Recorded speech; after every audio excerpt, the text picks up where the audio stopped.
At 77 years old, John Conlee remains one of the most unique voices ever to grace the stage of the Grand Ole Opry. With his unmistakable baritone and down-to-earth storytelling, he stood apart in an era filled with rhinestones and flashy showmanship. Conlee didn't look like the typical country star. He wasn't born into fame, and he didn't have the polished Nashville image that many executives pushed for. Instead, he came from the humblest of beginnings, working in a funeral home, wearing his thick glasses, and singing about everyday struggles that regular people could understand.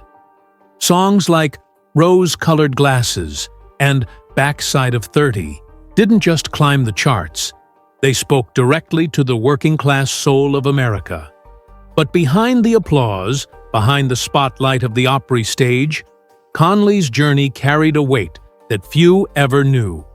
For decades, he remained silent about what really happened behind the curtain at the Opry. Now, at 77, he is finally ready to share his truth. The friendships, the rivalries, the sacrifices, and the memories that defined his Opry days. John Conlee's story doesn't begin on a stage or in a studio. It begins in the rolling farmland of Versailles, Kentucky, a small town where country life was lived day by day, paycheck to paycheck. Born in 1946, Conlee grew up in a family that valued hard work and honesty above all else. His father was a tobacco farmer, and young John quickly learned the rhythms of country living: the early mornings, the sweat-soaked afternoons, and the quiet evenings spent listening to the radio. Those long days out in the fields gave him an appreciation for the kind of life he would later sing about. Simple, often difficult, but deeply rooted in pride. Unlike many of his peers in country music, Conlee didn't grow up dreaming of neon lights or fame. He was more interested in ordinary work and stability, which led him to one of the most unlikely jobs for a future country legend: mortuary science. Before his voice was known across America, John Conlee was a licensed mortician, working in funeral homes and dealing with grief and mortality on a daily basis. This unusual career path left a lasting impact on him. While most singers wrote about love and heartbreak from a surface-level perspective, Conlee had already seen life's fragility up close. He had sat with grieving families, prepared final farewells, and understood the permanence of loss. That knowledge would later seep into his music, giving it a depth that separated him from other singers of his generation. Yet even while working at the funeral home, Conlee never let go of his love for music.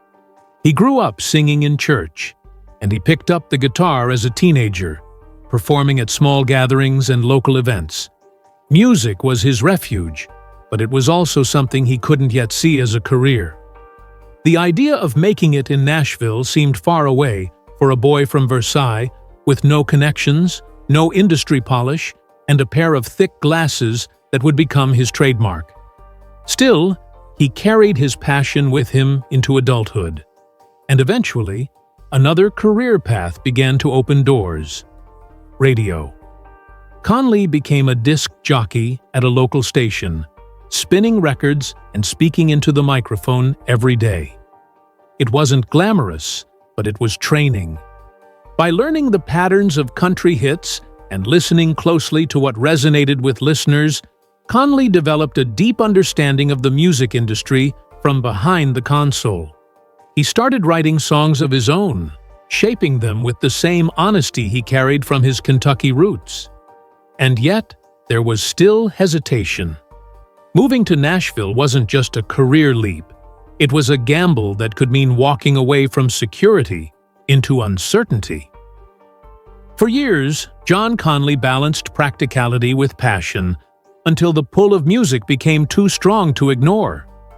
Eventually, the boy from Kentucky packed up his dreams and set his sights on Nashville, ready to prove that even an ordinary man with an extraordinary voice could stand among giants.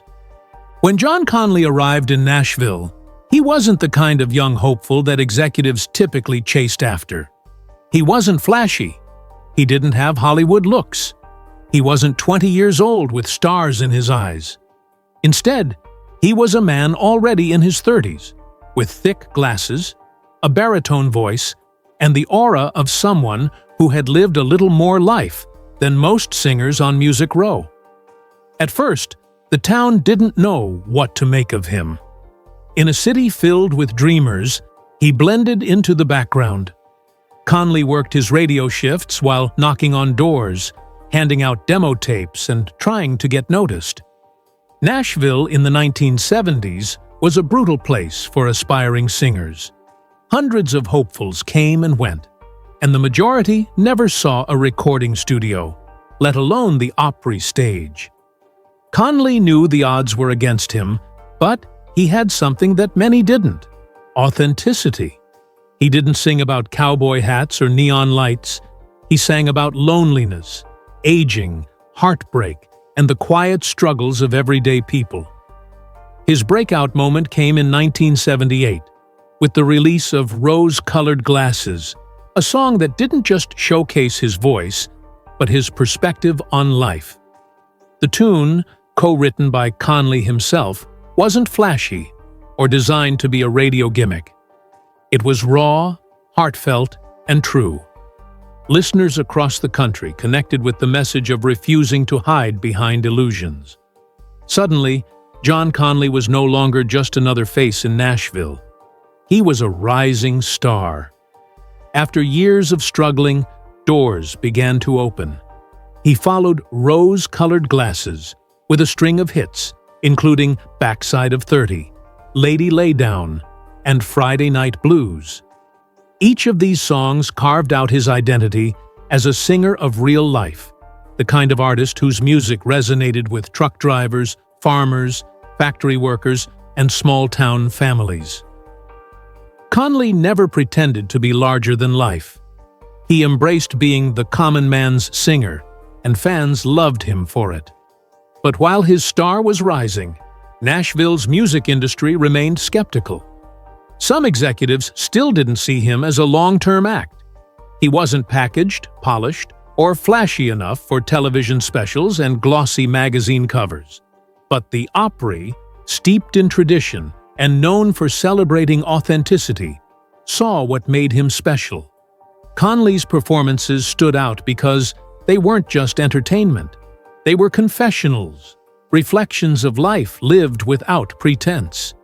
The road to acceptance wasn't easy. Conlee faced rejection, doubt, and criticism along the way. Yet his persistence paid off. The man who once balanced mortuary work and radio shifts was suddenly sharing stages with legends. His songs began topping charts, and whispers of his Opry invitation grew louder. For John Conlee, the climb through Nashville wasn't about image. It was about staying true to himself, even when the industry tried to mold him into something else. That authenticity, more than anything, would be the key that finally unlocked the most sacred stage in country music. By the early 1980s, John Conlee had carved out a space for himself on the charts and in the hearts of country fans. His voice was unmistakable. His songs carried a raw honesty, and his presence on stage felt less like a performance and more like a conversation. Still, for any country artist, there was one milestone that stood above the rest: an invitation to join the Grand Ole Opry. For Conlee, that moment came in 1981, and it would change the course of his life forever. The Grand Ole Opry wasn't just another venue. It was the soul of country music, the place where legends were made and remembered. To be invited wasn't simply an honor. It was a rite of passage, a declaration that you belonged to a legacy stretching back decades. For someone like Conlee, who had never fit the conventional mold, the invitation meant that authenticity still had a place in the heart of the tradition. The night of his official induction was one he would never forget. Standing backstage, Conlee felt the weight of history pressing on him. He remembered his Kentucky upbringing, his mortuary work, his long nights spinning records as a DJ, and the countless doors slammed in his face during his early Nashville days. Now he was about to walk onto the stage where icons like Hank Williams, Roy Acuff, and Patsy Cline had once stood. His family was there, his friends were watching, and his heart pounded with both pride and fear. When he finally stepped into the spotlight, the response was overwhelming. The audience, filled with everyday people who had embraced his songs, greeted him with roaring applause. Conlee later admitted that in that moment, he didn't feel like a star. He felt like one of them, a working man who just happened to be singing their stories on country music's most sacred stage. That humility defined not only his performance that night, but his entire career at the Opry. Yet, joining the Opry wasn't only about the spotlight. It meant becoming part of a family, a tight-knit, sometimes complicated group of artists bound by tradition, rivalry, and respect. The Opry stage demanded consistency, discipline, and reverence for the music itself. Every performance mattered, because every performance was part of something bigger than the individual. For John Conlee, the Opry invitation validated everything he had stood for. He hadn't needed to change who he was, reinvent his image, or sell out his values. He had arrived with his thick glasses, his baritone voice, and his working-class perspective intact, and it was enough. More than enough. But while the induction was a dream fulfilled, it also marked the beginning of a new chapter, one filled with pressures and challenges that outsiders rarely saw. Behind the bright stage lights and the laughter in the wings, there was a whole world of competition, tradition, and unspoken rules.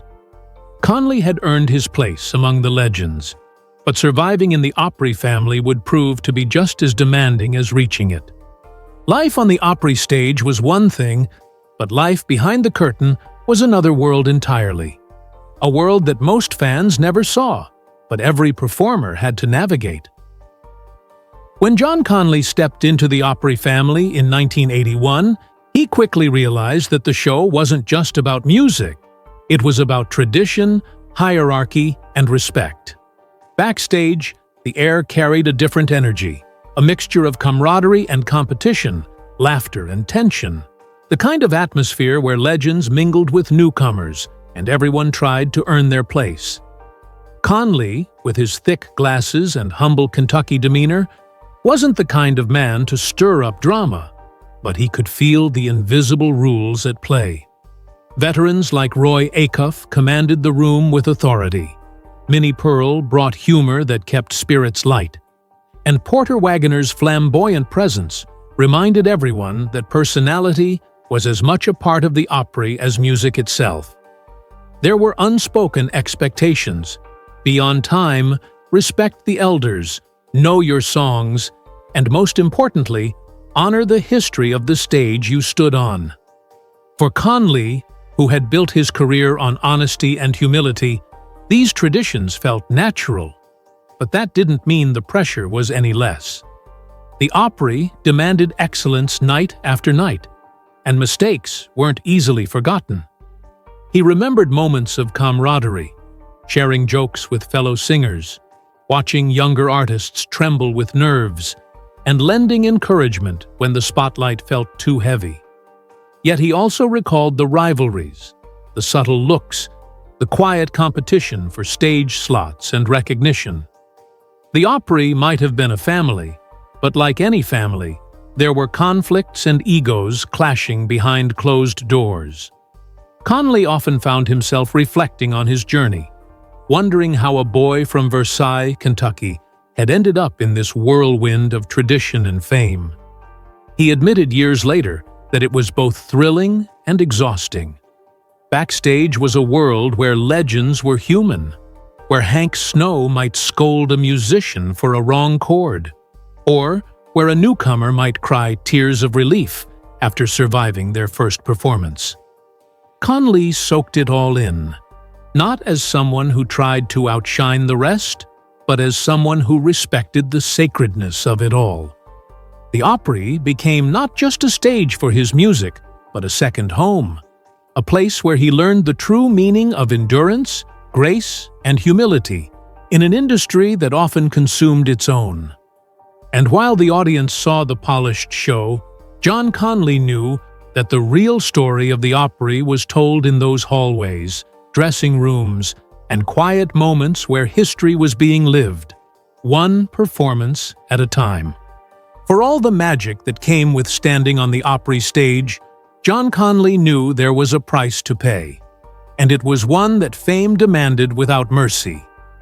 The spotlight was bright, but it also cast shadows over his personal life, and as his career soared, he began to feel the strain of balancing two worlds, the public image of the country star and the private life of a husband and father. Touring was relentless. Weeks spent on the road performing night after night in honky-tonks, arenas, and fairs, meeting fans who adored him while missing dinners, birthdays, and quiet evenings at home. The Opry, as much as it was a dream come true, added its own pressure, requiring constant appearances and performances that had to live up to the reputation of the institution. Every time he walked on stage, he carried not only his own name, but the legacy of the Opry itself, and that weight could be crushing. Conlee often admitted that while he loved the music, he sometimes felt trapped by the expectations that came with it. Stardom meant always being on, always ready with a smile, always prepared to shake hands and sign autographs, even when he was tired, homesick, or overwhelmed. The very songs that connected him to fans, songs about heartbreak, loneliness, and struggle, sometimes mirrored his own life in ways he didn't always want to confront. He wasn't immune to the isolation that so many artists faced, the feeling that while thousands of people might know your voice, very few truly knew you. Unlike some of his peers who fell into destructive habits, Conlee tried to stay grounded, but even then, the exhaustion and emotional burden took their toll. He leaned heavily on his family and his faith, often reminding himself that music was a gift, but not the entirety of who he was. Still, he couldn't escape the sacrifices. Missed moments with loved ones haunted him, and he carried a quiet guilt that came with choosing a life that demanded so much from everyone around him. Behind the scenes, he saw fellow artists buckle under the weight. Broken marriages, careers derailed by addictions, lives consumed by the pressure of constant performance. Conlee chose a quieter path, resisting the temptation to live fast and burn out, but that didn't make the journey any easier. He once reflected that fame was like a double-edged sword. It gave him the chance to live his dream, but forced him to surrender parts of himself along the way. For Conlee, the cost of stardom wasn't paid in scandal or self-destruction, but in quiet sacrifices, the kind that fans rarely saw, but that weighed heavily on his heart. And while the applause filled the Opry house, it couldn't always fill the silences he felt when the lights went down, and he returned to the solitude of his dressing room. While many country artists of his era leaned into carefully crafted images, John Conlee built his reputation on something far more lasting: his honesty. On stage, in interviews, and behind the scenes at the Opry, he spoke with a directness that sometimes surprised people, but always reflected who he was at his core. He didn't hide behind industry polish or marketing slogans. He believed in saying what he thought and standing by it, even when it wasn't the popular thing to do.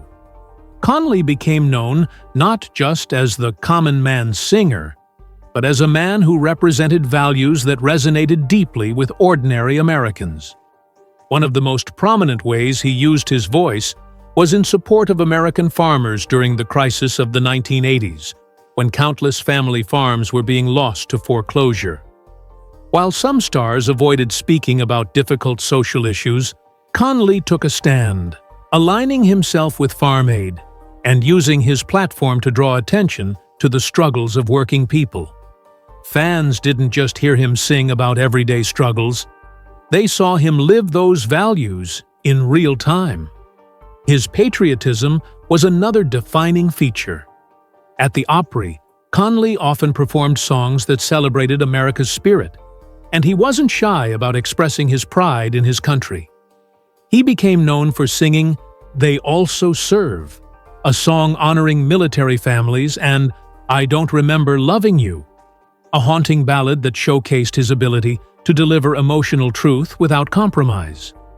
The Opry crowd loved him for it, but there were times when his willingness to speak openly didn't align with the more controlled image that some within the institution preferred. The Opry had always been steeped in tradition, and while it valued authenticity, it also valued keeping things smooth and respectable.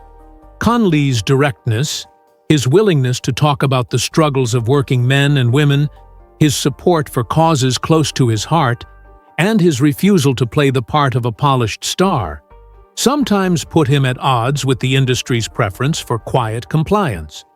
But Conlee wasn't interested in being molded. He once said that music was about truth, and if you stripped that away, you stripped away its soul. That belief defined not only his career, but also his standing at the Opry. Fans saw him as one of them, someone who didn't just sing their stories, but lived them. He wore his glasses proudly, never trying to hide the fact that he wasn't a conventional star. He spoke about the dignity of hard work and the challenges of Middle America at a time when country music was beginning to shift toward flashier, more commercial sounds. In doing so, he became a bridge between the old Opry traditions of sincerity and the modern era's hunger for authenticity. Speaking his mind didn't make him the richest or the most famous artist of his generation, but it did make him one of the most respected. Even decades later, fans and fellow artists alike point to John Conlee as a reminder of what country music is supposed to be: honest, heartfelt, and unafraid to tell the truth. Now, at 77 years old, John Conlee looks back on his Opry days with a perspective that only time can bring, and, for the first time, he is opening up about what those years truly meant to him. He admits that while the Opry stage was the pinnacle of his career, it wasn't always the dreamlike experience fans imagined. There were nights when he stepped out under the bright lights carrying the weight of exhaustion from touring, the stress of being away from his family, and the pressure of knowing that every performance was being measured against decades of tradition. He confesses that, behind the curtain, he often felt torn, grateful for the opportunity, yet overwhelmed by the constant expectation to deliver perfection. What people didn't see, he says, was the quiet doubt that sometimes crept in, the nagging thought that maybe he didn't belong among the giants whose names lined the history of the Opry. Conlee also reveals the friendships that sustained him during those years, moments of kindness from fellow artists who offered encouragement when the burden felt too heavy. He remembers late-night conversations backstage, sharing laughter with Minnie Pearl, or receiving a firm pat on the shoulder from Roy Acuff, reminders that even legends were once newcomers trying to find their place. These bonds, he admits, were just as important as the music itself, because they reminded him that the Opry wasn't only about songs, it was about family, however complicated that family might be. Yet he also acknowledges the regrets. He speaks of missed moments with his children, of times when the road and the Opry schedule demanded sacrifices that weighed on him long after the applause faded. At 77, he doesn't shy away from the truth. Stardom came with costs he will never fully recover, and while he is proud of the legacy he built, he knows there were prices paid by those closest to him. But Conlee's reflections aren't bitter. They're honest. He sees his Opry days as a mix of triumph and struggle, joy and sacrifice. a journey that made him who he is today. He's grateful that he never had to compromise his values or change who he was to stand on that stage. He takes pride in knowing that he represented the common man, that his songs weren't about glamour, but about life, as it was truly lived. And now, in his late 70s, he is finally at peace with the journey. The doubts that once haunted him have given way to acceptance. The struggles that once weighed heavily on him are now lessons he carries with pride. Looking back, John Conlee sees the Opry not as a place where he had to prove himself, but as a home that allowed him to be exactly who he was. A man with a voice, a pair of rose-colored glasses, and a heart that never stopped beating for the people who listened. As John Conlee reflects on his journey, one truth stands out above all others. He never set out to be a star, yet he became one by staying true to himself. His legacy is not defined by glittering awards or glamorous headlines, but by the honesty of his music and the connection he built with millions of everyday people. Songs like Rose-Colored Glasses, Backside of 30, and Common Man weren't just hits. They were anthems for truck drivers on long highways, farmers tending their fields, and families gathered around the radio after long days of work. The Opry gave him a stage, but his voice gave him immortality. At 77, Conlee admits that his greatest pride isn't in being called a country star, but in being remembered as someone who sang the truth. He never pretended to be what he wasn't. He wore his glasses without apology, stood firm in his beliefs, and represented the struggles of the working class when others chased more glamorous images. To this day, fans approach him not with tales of celebrity worship, but with gratitude, thanking him for giving a voice to their own stories. That, he says, is the greatest honor of all. Looking back, Conlee knows the Opry was both a blessing and a burden, but he has no regrets. The friendships, the lessons, the sacrifices, and the triumphs all shaped him into an artist who never lost sight of his roots. His story proves that greatness in country music isn't about fitting an image. It's about telling the truth through song. And as long as his voice continues to echo through the walls of the Grand Ole Opry, and in the hearts of those who lived his lyrics, John Conlee's place in country music history is secure.